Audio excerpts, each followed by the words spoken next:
going ongoing thing. Please subscribe and don't forget to press the bell icon to get notified whenever we upload a new video. Good morning बच्चों, कैसे हो सभी लोग? एकदम अच्छे हो? तो आज हम स्टार्ट कर लेते हैं क्वांटम नंबर के बारे में कुछ और इंफॉर्मेशंस। तो चलिए हम देख लेते हैं, उसके बाद में हम पढ़ेंगे पाउलिस लो, देन अफबाउ लो। तो ये आज सब हम पढ़ने जा रहे हैं। तो कल ये हमने पढ़ लिया था प्रिंसिपल क्वांटम नंबर, जिसको प्रिंसिपल क्वांटम नंबर को हम एन से रिप्रेजेंट करते हैं। और प्रिंसिपल क्वांटम नंबर हमें किसके बारे में बताता है? सेल के बारे में बताता है। और जो सेल की वैल्यू कहाँ से स्टार्ट होती है? 1 2 3 4 5 और आगे चलते रहते हैं। तो किसी भी एटम के अंदर n नंबर ऑफ सेल हो सकते हैं, किसी भी एटम में n नंबर ऑफ सेल हो सकते हैं। ठीक है, ये सेल को हम क्या बोलते हैं? एनर्जी लेवल बोलते हैं। और हम क्या बोलते हैं? इनको ऑर्बिट कहते हैं। ये इतनी बात आप सभी लोगों को समझ में आ गई होगी। देन सेकेंड टाइप की क्वांटम नंबर हमने पढ़ी थी एजीमुथल क्वांटम नंबर। तो एजीमुथल क्वांटम नंबर किसके बारे में जानकारी देती है? हमें सब सेल के बारे में जानकारी देती है। इसको हम एल से रिप्रेजेंट करते हैं। और एल की वैल्यू क्या होती है बच्चों? एल की वैल्यू होती है n-1।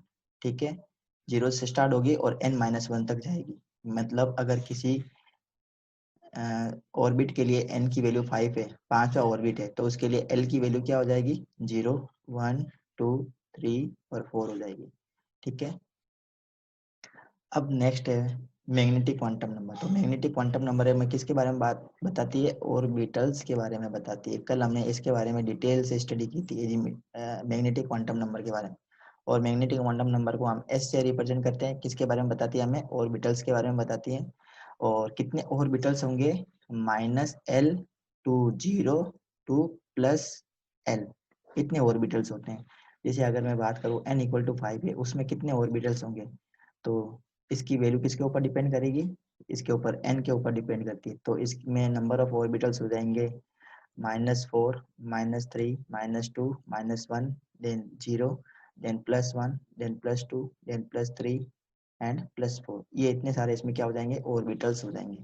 तो I think these concept are very clear. Then हमने पढ़ा था स्पिन क्वांटम नंबर। तो स्पिन क्वांटम नंबर क्या बताती है? कोई भी इलेक्ट्रॉन जो न्यूक्लियस के चारों तरफ रिवोल्यूशन करता है, वो अपने एक्सिस के चारों तरफ भी क्या करता है? रिवोल्यूशन करता है। वो एंटी क्लॉकवाइज में रिवोल्यूशन करेगा या क्लॉकवाइज डायरेक्शन में रिवोल्यूशन करेगा, वो क्या बताती है? Spin quantum number.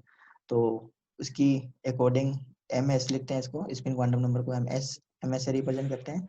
और इसकी जो वैल्यू है वो कहाँ से कहाँ तक वेरी करती है? +½ और -½ होती है। +½ किसके लिए आती है? क्लॉकवाइज डायरेक्शन में। अगर कोई भी इलेक्ट्रॉन रिवोल्यूशन करता है क्लॉकवाइज डायरेक्शन में, अपने एक्सिस के ऊपर रोटेट करता है, साथ में न्यूक्लियस के चारों तरफ भी घूमता है, तो उसके लिए क्या लिखेंगे हम? +½ अगर कोई भी इलेक्ट्रॉन एंटी क्लॉकवाइज में अपनी एक्सिस के ऊपर क्या कर रहा है? रोटेशन कर रहा है, अपने एक्सिस के ऊपर घूम रहा है एंटी क्लॉकवाइज में, तो उसके लिए हम क्या यूज करेंगे? -½ यूज करते हैं। तो ये बातें हमने सीख ली है। तो ये एक सिंपल सा रिप्रेजेंटेटिव आइडियाज है number of sub shell and orbitals in the first 3 shell K, L और एम। इसके अंदर बताया है। देखो आप सभी लोगों को अब ये बात पता चल गई होगी कि ये न्यूक्लियस के चारों तरफ की ये जो सेल्स है ना बच्चों, इनको हम क्या बोलते हैं? एनर्जी लेवल बोलते हैं। इनको हम क्या बोलते हैं? ऑर्बिट्स बोलते हैं। तो मतलब सेल के अंदर क्या होते हैं? सेल में क्या मिलेंगे हमें? सब सेल मिलते हैं, ये सभी को पता है अब। और सब सेल में क्या मिलते हैं? ऑर्बिटल्स मिलते हैं। और इलेक्ट्रॉन्स कहाँ मिलते हैं? ऑर्बिटल्स के अंदर इलेक्ट्रॉन्स होते हैं। तो देखो n = 1, तो ये n = 1 है, ये 1 है। इसके लिए इसको हम k से रिप्रेजेंट करते हैं। इसमें सिर्फ एक ही सबसेल होता है, और एक ही सबसेल कौन सा है? s सबसेल है। और s सबसेल में एक ही ऑर्बिटल्स होता है, उसका और उस ऑर्बिटल का नाम है 1s। ठीक है, ये बात समझ में आ गई। इसी टाइप से ये n = 2 है, ये n = 2, इसको हम क्या लिखेंगे? ये k हो गया, तो ये l हो गया। इसमें दो होंगे, कौन कौन से बच्चों? दो क्या होंगे इसमें? सबसेल होंगे। एक तो होगा s और एक होगा p सबसेल। अब बेटा ये जो s सबसेल है ना, इसमें ऑर्बिटल होगा 2s, क्योंकि सेकंड है ना, ये सेकंड है ना, तो इसमें ऑर्बिटल क्या होगा? 2s। और p जो सबसेल है उसमें कितने ऑर्बिटल होंगे? इसमें हो जाएंगे आपके 3 ऑर्बिटल्स। कौन कौन से? इसमें 3 ऑर्बिटल्स हो जाएंगे। उसके नाम क्या है? 2px 2py and 2pz. I think these concept are very clear. समझ में आ गया होगा, समझ में आ गया ना। तो चलिए हम आगे बढ़ते हैं, हम थर्ड ऑर्बिट की बात करते हैं। तो ये जो थर्ड ऑर्बिट है ना, ये वाला थर्ड ऑर्बिट, इसके लिए n इक्वल टू 3 है। तो आप मुझे चैट बॉक्स में बताओ बच्चों कि इसमें कितने सब सेल होंगे। How many sub shell are present in n equal to 3। K, L और m इसको रिप्रेजेंट करते हैं। तो m के अंदर कितने सब सेल होंगे, कितने होंगे, s होगा, p होगा और d सब सेल होंगे। तो इनका नाम भी क्या क्या है, 3s होगा, 3p होगा और 3d होगा। समझ में आ गई बात। ये सब सेल है, ये सब सेल है। अब इस सब सेल के अंदर क्या होंगे, ऑर्बिटल्स होंगे। तो इसके अंदर ऑर्बिटल्स क्या होगा, 3s। इसके अंदर एक ही ऑर्बिटल होगा, s के अंदर एक ही ऑर्बिटल होता है, 3s। अब ये जो p है ना, इसके अंदर कितने होंगे ऑर्बिटल्स, इसमें 3 ऑर्बिटल्स होंगे। कौन कौन से ऑर्बिटल होंगे, 3p x, 3p y और एक 3p z, ये 3 ऑर्बिटल होंगे। अब ये जो d है ना बच्चों, ये d सब सेल, इस सब सेल में क्या होंगे, ऑर्बिटल्स होंगे। तो इसमें कितने ऑर्बिटल्स होंगे बच्चों, इसमें 5 ऑर्बिटल्स होते हैं।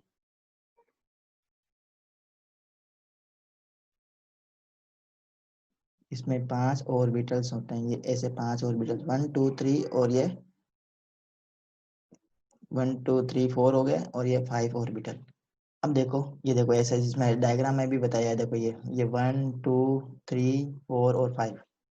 इसको मैं बता देता हूँ कि 3D में कौन कौन से 5 ऑर्बिटल्स होते हैं। 3D के अंदर 5 ऑर्बिटल्स होते हैं और वो होते हैं 3D XY, 3D YZ, 3D XZ, 3D X square Y square and 3D Z square. तो इतने इसमें क्या होंगे बच्चों, इसमें इतने क्या, ये क्या होंगे बच्चों, ये सब सेल है, ये सब ऑर्बिटल्स हैं जो किसमें मिलेंगे, 3D सब सेल में मिलेंगे। इतना कंसेप्ट अगर आप सभी लोगों को समझ में आया है तो चैट बॉक्स में लिख दो, yes sir these concept are very clear. तो हम आगे बढ़ेंगे, आगे के लेक्चर में पढ़ेंगे हम।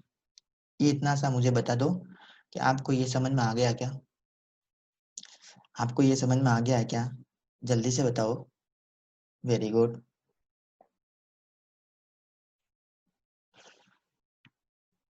तो चलिए हम आगे बढ़ते हैं, पढ़ लेते हैं हम Pauli's exclusion law. Very very important, very very important law है ये बच्चों। तो ये इसका देखो डायग्राम, सिंपल रिप्रेजेंटेटिव डायग्राम दे रखा है जिसको आप देख सकते हैं।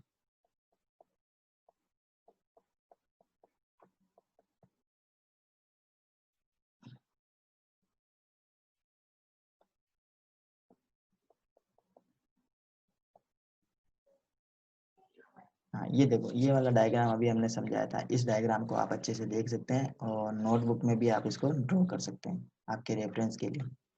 तो पाउलिस एक्सक्लूशन लॉ पढ़ लेते हैं, very very important. According to Pauli's exclusion law, इन्होंने क्या बताया गया, किसी भी एटम में, किसी भी एटम में किसी भी 2 इलेक्ट्रॉन्स की, किसी भी 2 इलेक्ट्रॉन्स की चारों क्वांटम नंबर एक जैसी नहीं हो सकती।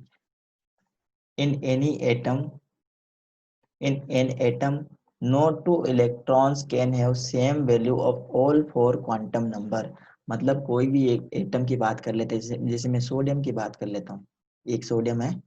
अब इस सोडियम के कोई भी 2 इलेक्ट्रॉन की मैं बात करता हूँ, इन दोनों इलेक्ट्रॉन की चारों क्वांटम नंबर कभी भी एक जैसी नहीं होगी। जैसे आपने 10th क्लास में या 9th क्लास में इसका इलेक्ट्रॉनिक कॉन्फ़िगरेशन भी पढ़ा होगा बच्चों, पढ़ा होगा ना, 2,8,1 ऐसे पढ़ा होगा आपने, पढ़ा है ना।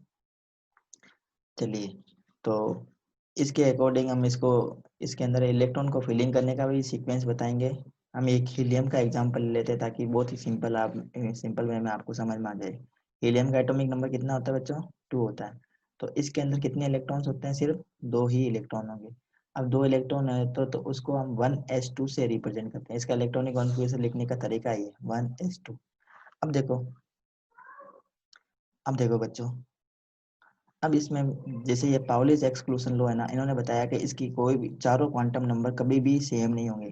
तो इसके लिए मैं चारों क्वांटम नंबर लिखता हूँ। तो चारों क्वांटम नंबर कौन कौन से बच्चों, तो चारों क्वांटम नंबर में पहला आता तो है प्रिंसिपल क्वांटम नंबर जिसको हम एल से रिप्रेजेंट करते हैं, सेकंड आता है एजीमुथल क्वांटम नंबर जिसको एल से रिप्रेजेंट करते हैं, थर्ड आता है मैग्नेटिक क्वांटम नंबर जिसको एम एल से रिप्रेजेंट करते हैं, और फोर्थ वन आता है स्पिन क्वांटम नंबर जिसको मैं एम एस से रिप्रेजेंट करूंगा। बात समझ में आ रही है? तो इसमें जो दो इलेक्ट्रॉन है ना बच्चों, ये दो इलेक्ट्रॉन, ये वन एस के अंदर दो इलेक्ट्रॉन है, ये दो इलेक्ट्रॉन है किसके अंदर, वन एस के अंदर, वन एस के अंदर दो इलेक्ट्रॉन है, इसको हम इस टाइप से लिखते हैं। अब इसके जो चारों दोनों इलेक्ट्रॉन है ना, अभी इसमें तो सिर्फ दो ही इलेक्ट्रॉन है, तो इन दोनों इलेक्ट्रॉन की चारों क्वांटम नंबर कभी भी सेम नहीं होगी। कैसे कैसे हम फाइंड करेंगे, जैसे हम इसके लिए फाइंड करते हैं, तो इसके लिए फाइंड करेंगे तो इसके लिए एन की वैल्यू क्या है बच्चों, वन है। एन की वैल्यू क्या आ रही है इसमें, वन आ रही है, क्योंकि ये वन एस टू लिखा हुआ ना, तो ये आगे वाला जो नंबर है ना, ये क्या रिप्रेजेंट करता है, ये सेल को रिप्रेजेंट करता है। किसको रिप्रेजेंट करेगा, ये सेल को रिप्रेजेंट करता है। और ये जो एस लिखा है ना, वन के साथ में जो एस लिखा है, ये एस क्या है बच्चों, यहाँ पे सब सेल है। तो इसके लिए वन अगर प्रिंसिपल क्वांटम नंबर है तो उसके लिए एल की वैल्यू क्या हो जाएगी, जीरो हो जाती है। ठीक है, क्योंकि एन की जो एल की वैल्यू क्या होती है, एल की वैल्यू होती है n minus one, zero to n minus one, zero to n minus one, और एन की वैल्यू हम लगा देते हैं वन, तो वन में से अगर मैं वन माइनस करूंगा तो जीरो ही आएगा। तो जीरो से जीरो तक चलती है, यहाँ पे एन अगर वन होगा तो इसकी वैल्यू एल की वैल्यू जीरो से जीरो तक होगी, तो जीरो हमने लिख दिया यहाँ पे। अब इसके लिए एम एल लिख देता हूँ, तो एम एल की वैल्यू भी क्या होगी, जीरो होगी, क्योंकि एम क्या है बच्चों, यहाँ पे एम एल क्या है, यहाँ पे ये है मैग्नेटिक क्वांटम नंबर, और इसकी वैल्यू होगी minus L two zero two plus L. अब एल की वैल्यू यहाँ पे जीरो है, यहाँ पे एल की वैल्यू हमारे पास में कितनी आई, जीरो आई, देखो। तो एम एल की वैल्यू क्या आएगी, जीरो जीरो जीरो, तो ये जीरो लिख दिया मैंने। और एम एस का मतलब है, यहाँ पे देखो इस इलेक्ट्रॉन के लिए मैं लिखता हूँ पहले एम एस की वैल्यू, तो इसके लिए आएगी प्लस हाफ। ठीक है, अब दूसरा जो इलेक्ट्रॉन है ना, ये वाला इलेक्ट्रॉन, ये वाला इलेक्ट्रॉन सेकंड नंबर का इलेक्ट्रॉन, उसके लिए मैं लिख देता हूँ एन की वैल्यू आएगी इसके लिए भी वन, फिर एल की वैल्यू इसके लिए भी जीरो आएगी, एम एल की वैल्यू इसके लिए भी जीरो आएगी। अब जो एम एस की जो वैल्यू है ना, इसके लिए क्या आ जाएगी बच्चों, हाफ आ जाएगी। तो देखो चार क्वांटम नंबर है यहाँ पे, हीलियम में सिर्फ दो इलेक्ट्रॉन है, हीलियम में सिर्फ दो इलेक्ट्रॉन है बच्चों, हीलियम में सिर्फ दो इलेक्ट्रॉन है। ठीक है, ध्यान देना बच्चों, बात को अच्छे से समझना, ध्यान से सुनना। हीलियम में सिर्फ दो इलेक्ट्रॉन है, और इन दो इलेक्ट्रॉन में देखो बच्चों चारों क्वांटम नंबर अलग अलग है। एन का मतलब होता है प्रिंसिपल क्वांटम नंबर, दोनों में सेम है। सेकंड है एल, एल का मतलब एजीमुथल क्वांटम नंबर, दोनों इलेक्ट्रॉन के लिए सेम है। थर्ड एम एल होता है, एम एल का मतलब होता है यहाँ पे एजी magnetic quantum number, magnetic quantum number दोनों के लिए जीरो जीरो है। और एम एस होता है यहाँ पे स्पिन क्वांटम नंबर, तो स्पिन क्वांटम नंबर देखो दोनों के लिए अलग अलग है। तो देखो दोनों इलेक्ट्रॉन की चारों क्वांटम नंबर एक जैसी नहीं है, सिर्फ तीन ही क्वांटम नंबर मैक्सिमम सेम हो सकती है, सिर्फ मैक्सिमम तीन क्वांटम नंबर किसी भी दो इलेक्ट्रॉन की सेम हो सकती है। किसी भी एटम में किसी भी दो इलेक्ट्रॉन की, किसी भी एटम की बच्चों, किसी भी एटम की किसी भी दो इलेक्ट्रॉन की मैक्सिमम तीन क्वांटम नंबर सेम हो सकती है, चारों क्वांटम नंबर कभी भी किसी भी हालत में सेम नहीं होगी। ये रूल देने वाले साइंटिस्ट कौन थे, पाउलिस थे। I think this concept are very clear, समझ में आ गई होगी आपको, समझ में आ गई बच्चों, समझ में आ गई बच्चों, ओके। तो इसको हम और अच्छे से समझेंगे, थोड़े बाद में और एग्जांपल देंगे ना, तब आपको और अच्छे से समझ में आएगा। तो ये हमने पाउलीज एक्सक्लूशन लॉ पढ़ लिया। तो एक ही समरी में बताया बच्चों कि जो एस सब सेल होता है ना, एस सब सेल उसमें सिर्फ दो ही इलेक्ट्रॉन रह सकते हैं, क्योंकि जो एस सब सेल है ना, एस सब सेल, मुझे बताओ बच्चों कि एस सब सेल में कितने ऑर्बिटल्स होंगे, सबसे पहले तो मुझे ये बताओ। अगर आपको इसका आंसर आ जाएगा तो आप नंबर ऑफ इलेक्ट्रॉन्स भी बता पाओगे, क्योंकि एक ऑर्बिटल्स के अंदर सिर्फ दो इलेक्ट्रॉन होंगे। एक ऑर्बिटल में कितने इलेक्ट्रॉन है बच्चों, कितने इलेक्ट्रॉन्स होते हैं, दो इलेक्ट्रॉन्स होते हैं, मैक्सिमम दो इलेक्ट्रॉन्स होते हैं। जैसे एक जूते का डब्बा होता है ना, उसमें सिर्फ दो दो शूज आते हैं, एक लेफ्ट पैर का एक राइट पैर का, दो से ज्यादा नहीं आ सकते। उसी टाइप से एक जो ऑर्बिटल होता है ना, उसमें सिर्फ दो इलेक्ट्रॉन आते हैं, और वो भी ऑपोजिट स्पिन वाले। एक लेफ्ट हैंड के अंदर रोटेट करेगा, एक राइट हैंड के साइड में रोटेट करेगा। इसी टाइप से हम मार्केट में जाते हैं, जूते लेने जाते हैं, तो वो जूते को बॉक्स में पे करके देता है। तो एक लेफ्ट पैर का देता है और एक राइट पैर का जूता देता है। ऐसा नहीं कि दोनों एक ही लेफ्ट पैर के दोनों जूते दे देता है, ऐसा तो नहीं करता ना, एक लेफ्ट का देगा और एक राइट का देगा, मतलब दोनों की जो शेप होगी ना वो एक दूसरे की मिरर होती है। तो इसी टाइप से मैं इलेक्ट्रॉन की मैं बात कर रहा हूँ, तो एक इलेक्ट्रॉन किस डायरेक्शन में रोटेट करेगा, एंटी क्लॉकवाइज में करेगा, तो दूसरा क्लॉकवाइज में रोटेट करेगा अपनी एक्सिस पे। तो एस सब सेल के अंदर सिर्फ एक ही क्या होता है बच्चों, ऑर्बिटल होता है, और एक ऑर्बिटल में मैक्सिमम 2 इलेक्ट्रॉन रख सकते हैं। सेकंड आती है पी सब सेल की बात। तो पी सब सेल में कितने होते हैं बच्चों, मैक्सिमम नंबर ऑफ इलेक्ट्रॉन कितने रख सकते हैं हम पी सब सेल में। तो पी सब सेल है ना बच्चों, इसमें 3 ऑर्बिटल होते हैं, कितने ऑर्बिटल होते हैं इसमें, 3 orbital, p x p y p z, इसमें 3 ऑर्बिटल होते हैं, पी सब सेल में 3 ऑर्बिटल होते हैं। और एक ऑर्बिटल में हम मैक्सिमम 2 इलेक्ट्रॉन रखते हैं, तो 3 में कितने रख देंगे, बताओ जल्दी से कैलकुलेट करके। अगर एक ऑर्बिटल में 2 इलेक्ट्रॉन रख सकते हैं तो बताओ मुझे कि 3 सब सेल में 3 ऑर्बिटल में कितने इलेक्ट्रॉन रख पाएंगे हम, तो 6 रख पाएंगे मैक्सिमम। इसी टाइप से डी सब सेल की बात करते हैं, डी सब सेल की बात करते हैं, तो इसके अंदर कितने, डी सब सेल की बात करते हैं तो कितने इसमें ऑर्बिटल होते हैं, कितने ऑर्बिटल होते हैं, चैट बॉक्स में लिखो जल्दी बच्चों। इसमें 5 ऑर्बिटल होते हैं, और एक ऑर्बिटल में 2 इलेक्ट्रॉन रखते हैं, तो डी सब सेल में मैक्सिमम कितने इलेक्ट्रॉन रख पाएंगे, 10 रख पाएंगे। इसी टाइप से एफ सब सेल की बात करते हैं, एफ सब सेल, तो इसमें मैक्सिमम नंबर ऑफ ऑर्बिटल्स कितने होते हैं, 7 होते हैं, ओड नंबर में चलता है, देखो इसमें 1, इसमें 3, इसमें 5, इसमें 7, अगर जी होगा ना तो उसमें 9 हो जाएंगे ऑर्बिटल्स। तो इसमें मैक्सिमम कितने इलेक्ट्रॉन रख पाएंगे हम, कितने इलेक्ट्रॉन रख पाएंगे बच्चों, एक में 2 इलेक्ट्रॉन रख सकते हैं, तो साथ में कितने रखेंगे मैक्सिमम हम, 14 इलेक्ट्रॉन रख पाएंगे। आई थिंक ये कंसेप्ट भी आपको समझ में आ चुका होगा अभी तक, ये कंसेप्ट समझ में आ चुका होगा आपको। तो चलिए हम आगे बढ़ जाते हैं, सिंपल एक्सरसाइज कर लेते हैं बच्चों। एक सिंपल एक्सरसाइज करते हैं, देखो ये सारी चीजें आप लोगों को अभी मैंने बता दी। ये क्या है बच्चों, n की वैल्यू अगर 1 है तो ये देखो बार बार वही चीजें रिपीट हो रही है हमारे पास में, तो k सेल होगा, इसके लिए l की वैल्यू 0 होगी, इसमें 1 1 है, सब सेल होगा, इसमें सिर्फ एक ही ऑर्बिटल होगा और उस ऑर्बिटल का नाम है बच्चों s ऑर्बिटल। ठीक है, इसमें सिर्फ 2 इलेक्ट्रॉन रहेंगे, l की वैल्यू 2 दे दें, n की वैल्यू 2 दे दें, तो वो उसको हम बोलेंगे l सब सेल, l सेल बोलेंगे उसको। इसमें 2 सब सेल होंगे, कौन कौन से बच्चों, एक तो होगा s और एक होगा p। तो जो s होगा ना उसको नाम दिया हुआ है 2s, 2s क्यों दिया, क्योंकि सेकंड सेकंड सेल में, इसलिए इसको 2s नाम दिया। इसके लिए l की वैल्यू क्या होगी, 0 टू n-1, तो n इक्वल टू 2 है ना, तो l की वैल्यू कितनी होती है, n-1 तक चलती है, 0 टू n-1, 0 टू n-1, तो अगर 2 है तो इसके लिए तो 0 होगी होगी और एक 1 होगी। तो 0 का मतलब क्या है यहाँ पे s, 1 का मतलब क्या है यहाँ पे p। तो सेकंड में है ना, तो s को हम क्या लिखेंगे 2s, और p को हम क्या लिखेंगे 2p। अगर थर्ड में होता ना तो s को हम क्या लिखते हैं 3s, और p सब सेल होता है उसको हम क्या लिखते हैं 3p। ये बात समझ में आ गई, चलिए ठीक है। तो इसमें एक ही ऑर्बिटल होता है, 2 इलेक्ट्रॉन होंगे, p के अंदर 6 इलेक्ट्रॉन होते हैं, तो टोटल नंबर ऑफ इलेक्ट्रॉन कितने रह सकते हैं सेकंड ऑर्बिट में बच्चों, 8 इलेक्ट्रॉन रह सकते हैं सेकंड ऑर्बिट में, जो आपने 9th क्लास के अंदर सीखा होगा ऐसा। लेकिन आपको कंसेप्ट समझ में नहीं आया होगा कभी भी कि कैसे 8 इलेक्ट्रॉन रहते हैं, तो अभी समझ में आ गया होगा कैसे 8 इलेक्ट्रॉन इसमें मिलते हैं। इसी टाइप से n इक्वल टू 3 है, इसमें मैक्सिमम 18 इलेक्ट्रॉन होते हैं। 18 इलेक्ट्रॉन होने का मतलब क्या है, क्योंकि n इक्वल टू 3 है ना बेटा, तो इसमें एक s होगा, p में 3 ऑर्बिटल होंगे और d में 5 ऑर्बिटल होंगे। तो एक s के अंदर, एक ऑर्बिटल के अंदर 2 इलेक्ट्रॉन रहेंगे, p के अंदर मैक्सिमम 6 इलेक्ट्रॉन रहेंगे, d के अंदर मैक्सिमम 10 इलेक्ट्रॉन रहेंगे, तो टोटल नंबर ऑफ इलेक्ट्रॉन कितने हो गए 18 इलेक्ट्रॉन होंगे। इसी टाइप से n इक्वल टू 4 की बात करते हैं, तो s के अंदर 2 इलेक्ट्रॉन रहेंगे, p के अंदर कितने रहेंगे जल्दी से टाइप करो 6, और d के अंदर कितने रहेंगे बच्चों 10, और फिर इसके अंदर ये d है, ये d है, और f के अंदर कितने रहेंगे 14 इलेक्ट्रॉन रहेंगे। तो total maximum number of electron कितने हो गए बच्चों 32 इलेक्ट्रॉन होंगे। इसी टाइप से n इक्वल टू 5 बना सकते हो आप, n इक्वल टू 6 बना सकते हो, तो n इक्वल टू 5 और n इक्वल टू 6 आप बनाना नोटबुक में और मुझे बताना गूगल क्लासरूम पे, ये आपका होमवर्क है। समझ में आ गई बात। अब हम कुछ एक्सरसाइज के क्वेश्चंस कर लेते हैं, एक्सरसाइज के कुछ क्वेश्चंस करते हैं बच्चों, कुछ एक्सरसाइज के क्वेश्चन कर लेते हैं।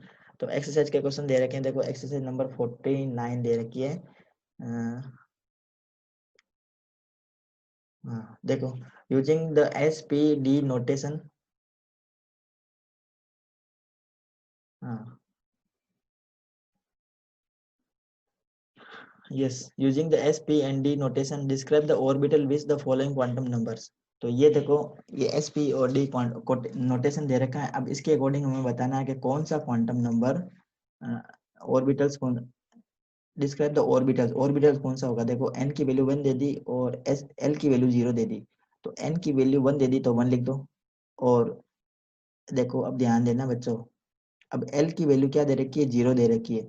तो एल की वैल्यू 0 किसके लिए होती है, बताओ मेरे को, एल की वैल्यू 0 किसके लिए होगी, एस के लिए होगी। तो ये जो ऑर्बिटल हो जाएगा वो कौन सा हो जाएगा, 1s हो जाएगा। ये हो गया इसका आंसर। बी देखो, एन की वैल्यू 3 है और एल की वैल्यू, एन की वैल्यू 3, एल की वैल्यू 2। तो बताओ मेरे को चैट बॉक्स में जल्दी से कि इसका आंसर क्या होगा। मैं आप सभी लोगों के चैट देख रहा हूँ, मैं आप सभी लोगों के चैट भी पढ़ रहा हूँ बच्चों, तो जल्दी से चैट बॉक्स में लिख के दो मुझे। Yes, very good. हाँ, बच्चों ने लिखा है 3D।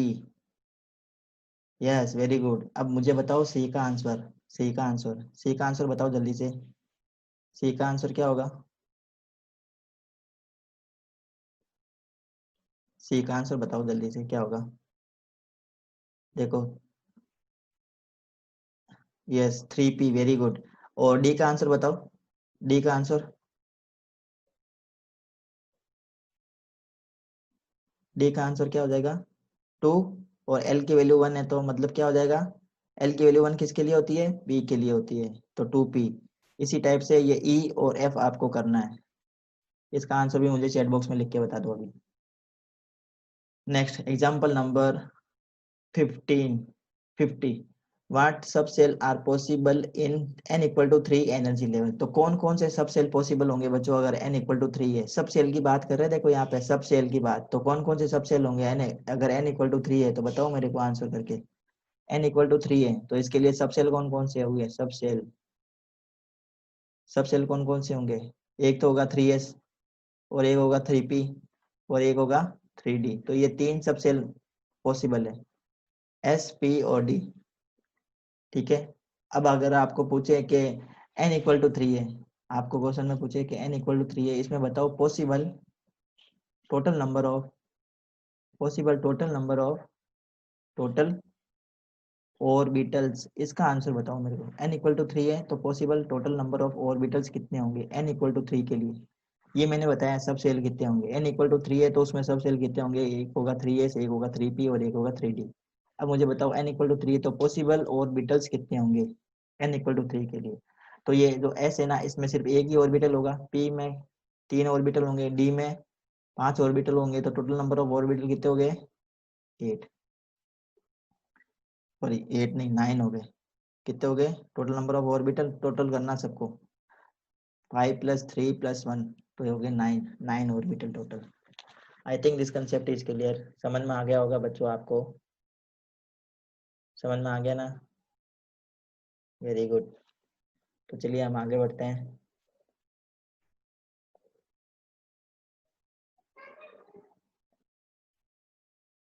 चलिए आगे बढ़ते हैं हम। यस, एक ये क्वेश्चन दे रखा है 51, क्वेश्चन नंबर 51, ये इंपॉर्टेंट क्वेश्चन है। साथ में मेरे को चैट बॉक्स में भी लिख के दो बच्चों, इन सबके आंसर लिख को दो, मैं सबके आंसर चेक करने वाला हूँ। n इक्वल टू 0 है और l इक्वल टू 0 है, m इक्वल टू 0 है, और फिर m की वैल्यू हाफ दे रखी है। देखो ये दे रखे, ये नोटेशन दे रखे हैं। अब मुझे बताओ कि ये पॉसिबल है क्या, इनमें से कौन सा क्वांटम नंबर पॉसिबल है, कौन सा नहीं है। तो कभी भी एल एन की वैल्यू 0 होती है क्या, पहले तो ये सोचो आप। एन की वैल्यू तो 1 से स्टार्ट होती है, 1 2 3 4। कभी भी हम सेल को 0 नंबर दे सकते हैं क्या, कभी भी हम बोल सकते हैं क्या ये एटम के अंदर ये न्यूक्लियस है और ये फर्स्ट सेल है, तो कभी हमने बोला है ये 0 सेल है, कभी हमने बोला क्या ये n इक्वल टू 0 होता है। तो n इक्वल टू 1 से स्टार्ट करते हैं ना, ये पहला सेल, ये दूसरा सेल, उसके बाद में इसके बाद में तीसरा सेल, ये चौथा सेल, ये पांचवा सेल, हम ऐसे स्टार्ट करते हैं ना। तो ये तो पहले में दे दिया कि n इक्वल टू 0 है, तो मतलब ये तो पॉसिबल है ही नहीं, ये फर्स्ट वाला तो पॉसिबल ही नहीं है। सेकंड देखो, सेकंड देखो यहाँ पे, yes n equal to 1, l equal to 0, m 0 है और m की वैल्यू कितनी दे रखी है, ms की वैल्यू कितनी दे रखी है, माइनस का हाफ। तो मुझे ये बताओ आप, कि ये पॉसिबल है या नहीं है, सिर्फ आपको ये बताना है पॉसिबल है या नहीं है।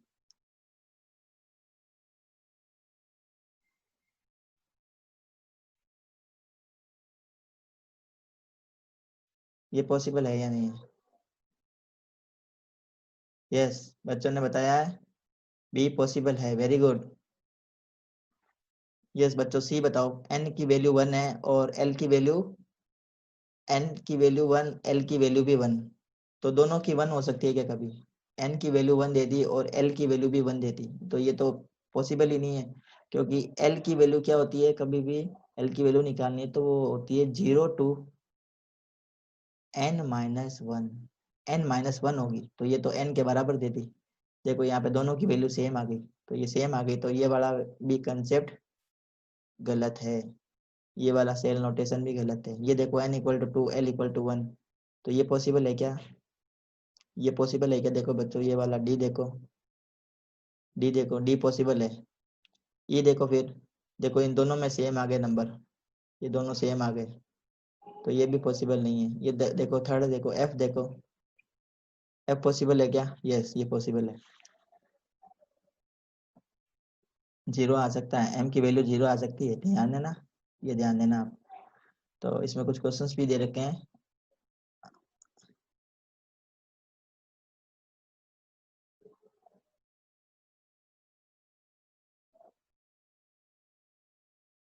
हाँ बच्चों, अब हम पढ़ लेते हैं कुछ शेप के बारे में कि ऑर्बिटल की शेप कैसे होते हैं। तो ऑर्बिटल्स, तो जो एस ऑर्बिटल है ना, S orbital, S orbital,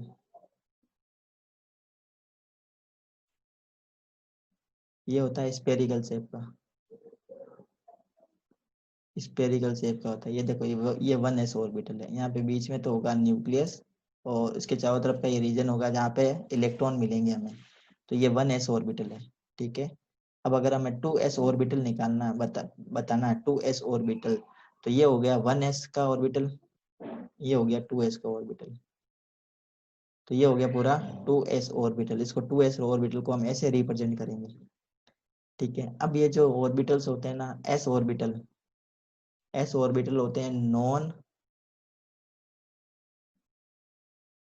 directional, non directional, इसका मतलब इलेक्ट्रॉन्स कहाँ मिलेगा, इस पूरे स्पेस के अंदर कहीं पे भी इलेक्ट्रॉन मिल सकता है। यहाँ का कोई जरूरी नहीं है कि यहाँ पे एक्स एक्सिस में मिलेगा या वाई एक्सिस में मिलेगा या जेड एक्सिस में मिलेगा, इसकी कोई जरूरी नहीं है। अब देखो यहाँ पे, देखो ये 3s का डायग्राम बनाया हुआ है, 3s ऑर्बिटल का डायग्राम बनाया हुआ है। तो 3s का ऑर्बिटल में देखो, ये फर्स्ट है, ये फर्स्ट एस है, 1s है, ये 2s है और ये 3s है। देखो आप लोगों ने कुछ ऑब्जर्व किया होगा, यहाँ पे ये देखो, ये वाइट वाइट पट्टी बनी हुई है यहाँ पे, वाइट कलर की, मतलब एक कुछ गैप छोड़ा हुआ है यहाँ पे। यहाँ पर भी देखो, यहाँ पर भी गैप है, यहाँ पर भी गैप है। ये जो गैप है ना, एक ऐसा रीजन है जहाँ पे इलेक्ट्रॉन नहीं मिलेंगे। ये जो गैप है ना बच्चों, यहाँ पे इलेक्ट्रॉन नहीं मिलते हैं, नो इलेक्ट्रॉन्स।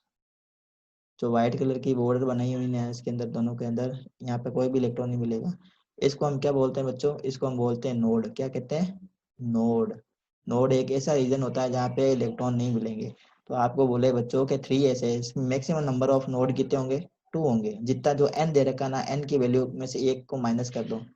3s पूछे तो 2 नोड होंगे। अगर आपको 4s पूछ ले, बताओ बच्चों 4s के अंदर कितने नोड होंगे? How many nodes are there in 4s? अगर आपका आंसर 3 आता है तो एकदम करेक्ट है। अब मुझे बताओ बच्चों, 6s में कितने नोड होंगे? 6s में नोड कितने होंगे?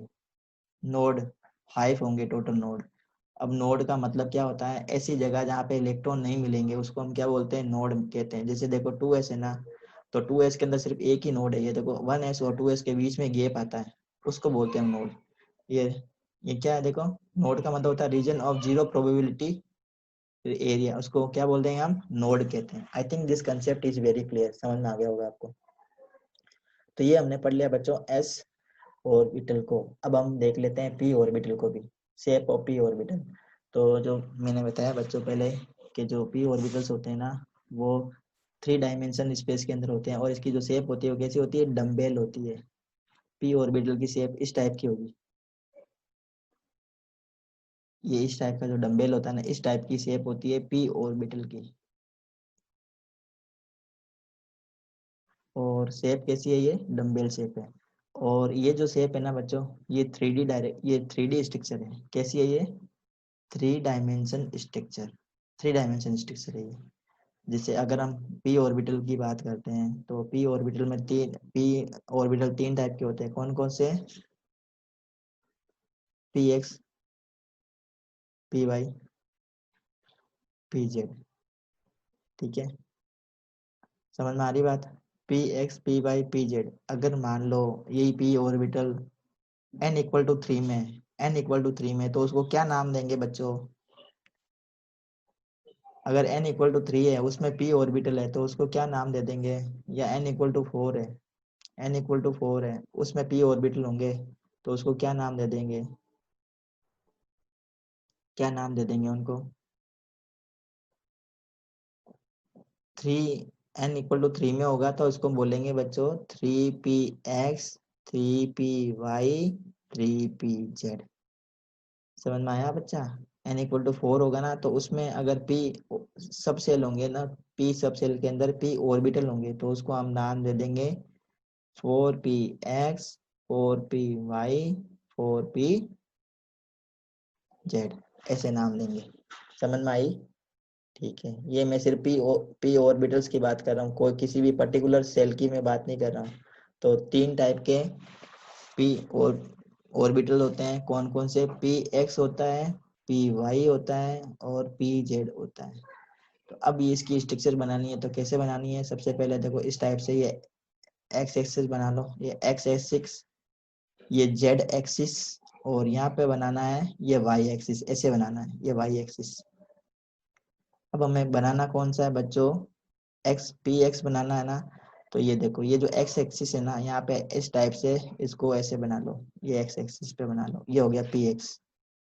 अब हमें अगर पी वाई बनाना है, तो यही जो डायग्राम है ना, इस टाइप का डायग्राम, ये ऐसा, यहाँ पे मैंने वाई बनाया ना था, ऐसे बना लो, तो ये हो गया पी वाई। ये वाई लिखो, यहाँ पे एक्स लिखो, और यहाँ पे लिखो जेड। अब हमें बनाना है जेड, पी जेड। तो पी जेड कहाँ बना लेंगे? ये देखो, ये एक्स है, ये जेड है, और ये क्या है? वाई है। तो यहाँ पे ऐसे बना लो, तो ये क्या हो गया? पी जेड की structure. I think this concept is very clear, समझ में आया होगा आपको? समझ में आ गया? ओके।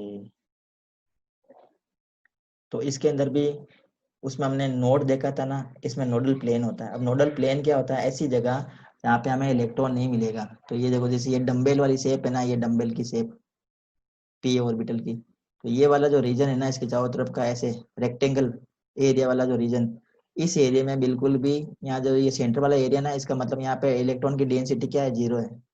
यहाँ पे इलेक्ट्रॉन की डेंसिटी होगी 0। तो ये पूरा जो एरिया है ना, ये चारों तरफ के एरिया से रेक्टेंगल में, यहाँ पे इलेक्ट्रॉन की डेंसिटी 0 होगी। इसको हम क्या बोलेंगे बच्चों? नोडल प्लेन कहेंगे। क्या कहेंगे? Nodal plane. तो 2px है ना, तो उसमें नोडल प्लेन इस टाइप से होगा। ये 2py होगा तो नोडल प्लेन इस टाइप का होगा, और 2pz होगा तो उसमें नोडल प्लेन इस टाइप का होगा। अब अगर ये मीटिंग एंड हो जाए बच्चों, तो वापस जुड़ जाना है।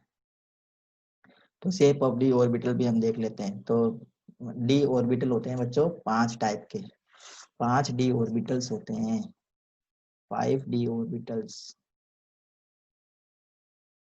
अब ये 5 डी ऑर्बिटल कौन कौन से होते हैं?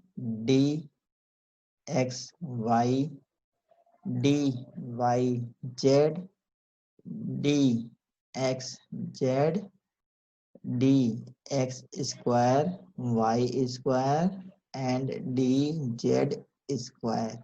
ये 5 हो गए। देखो, ये 1 2 3 4 एंड 5, ये क्या हो गए बच्चों? ये हो गए ऑर्बिटल्स। अब इसके लिए अगर हम m की वैल्यू फाइंड करनी होती है, तो हमें पता है कि d के लिए l की वैल्यू क्या होती है? 2 होती है। पता है ना आपको? l की वैल्यू 2 होती है, क्योंकि ये d किस में मिलेगा? हमें थर्ड सेल में मिलेगा। d किस में मिलते हैं? हमें थर्ड सेल में मिलते हैं। वन फर्स्ट के अंदर सिर्फ s होता है, सेकंड के अंदर s और p होते हैं, और जो थर्ड